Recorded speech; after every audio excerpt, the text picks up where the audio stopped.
ಮಿಥಿಲಾ ಅಂತ ಹೆಸರು ಬಂತು. ಮಧ್ಯದಲ್ಲೊಬ್ಬ ವಿದೇಹ ಅನ್ನುವ ರಾಜ ಬಂದ, ಅದರಿಂದ ಅದಕ್ಕೆ ವೈದೇಹ ಅಂತ, ಮತ್ತೆ ವಿದೇಹ ಅಂತಲೂ ಕರೀತಾರೆ, ವೈದೇಹ ಅಂತಲೂ ಕರೀತಾರೆ ಆ ದೇಶಕ್ಕೆ. ಹೀಗೆ ಆ ಕಡೆಗೆ ಹೊರಡುವುದು ಅಂತಾಯಿತು. ಹೊರಡುವಾಗ ವಿಶ್ವಾಮಿತ್ರರ ಮಾತಿತ್ತು, ನಾವಲ್ಲಿಗೆ ಯಜ್ಞಕ್ಕೋಸ್ಕರ ಹೋಗ್ತಾ ಇದ್ದೇವೆ, ಏನು ನಿಂಗೊಂದು ಸ್ವಯಂವರಕ್ಕೆ ಕರ್ಕೊಂಡು ಹೋಗ್ತಾ ಇದ್ದೀನಿ, ನಿಂದು ಏನು ಮಾತು ಹೇಳಲಿಲ್ಲ.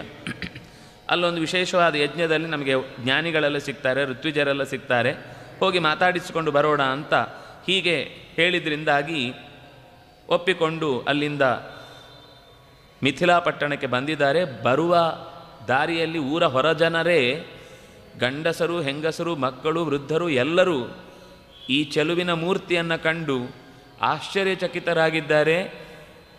ಬಿಟ್ಟ ಕಂಗಳಿಂದ ರಸಾಯನ ಬಾಯಲ್ಲಿ ಸ್ವೀಕರಿಸಿದ ಹಾಗೆ ಕಣ್ಣಿನಿಂದಲೇ ಅವನನ್ನು ಹೀರಿಕೊಳ್ತಾ ಇದ್ದಾರೆ. ಅಷ್ಟು ಚಂದದ ರಾಮನ ಸೌಂದರ್ಯಕ್ಕೆ ಅವರು ಮಾರು ಹೋಗಿದ್ದಾರೆ.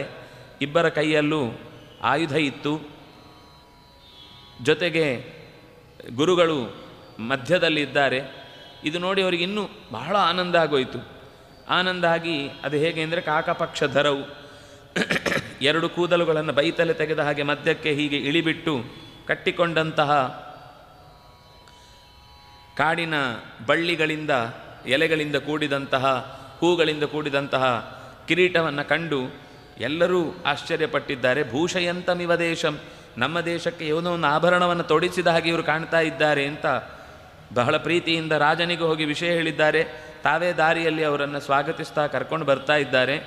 ಊರ ಹೊರಬಾಗಿಲಿಗೆ ಶತಾನಂದರ